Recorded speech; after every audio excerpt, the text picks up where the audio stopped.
And joining us before he himself heads down to COP27 is Josef Abramowitz, President and CEO of Energia Global Capital, Life and Environment Board member, and a pioneer of Israel's solar efforts. In fact, he speaks to us from Kibbutz Keturah, site of the solar fields of the Arava. Yes, we'll talk about Israel for a minute. But first of all, how do you see the significance of this COP27 being held here in the Middle East? Well, it's an opportunity. We have two talking points that the delegation has been given.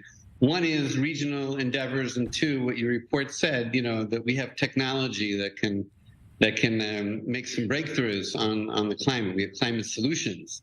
It's also a spiritual opportunity because it's close to us and it's right next to Mount Sinai that many people believe is right there. And so we're calling for a new climate covenant and 10 climate commandments that will hopefully be issued during the course of this summit as well. So it's an opportunity. Right. I'm sure we'll hear nice rhetoric like climate commandments, but let's look at a bit of the reality.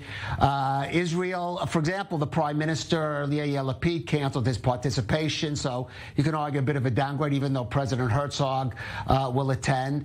Israel will present itself as, a pioneer in these alternative fields, but how much of the reality, especially, for example, in alternative energy, is Israel meeting that rhetoric? So I liked how your reporter put it. We're good at alternative meat, alternative milk, alternative honey. Well, we're living in an alternative reality because Israel is nowhere when it comes to real climate action. And in fact, both Lapid and Netanyahu were both finance ministers, and all they care about is gas.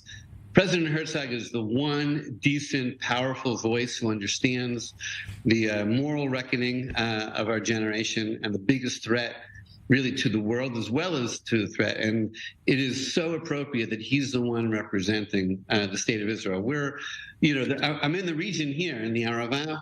We were the first to achieve 100% solar goals. The UN goals in 2030, we hit in 2020. The UN goals in 2050 for 100%, we're going to hit in 3 years. And so we're proof positive that the world's incrementalism is self-inflicted, and we're not seeing Israel rise to the challenge because the Arava is great, but Israel is like 10%. Come on, folks. It's not serious. Chevron is writing our energy policies, and Herzog is the one guy who has some backbone and authority to be able to say what Israel should be doing. So what do you want to see? I mean, as you mentioned, there's this zero emission goal by 2050, set previous climate change conferences. What would you like to see emerge out of this conference as a more, say, concrete goal or more serious or realistic one? Right. Every country is supposed to come back to this conference from last year and increase its goals. Israel doesn't even have a climate law. We don't even have, ambitious goals. Needless to say, our political situation isn't going to help the situation.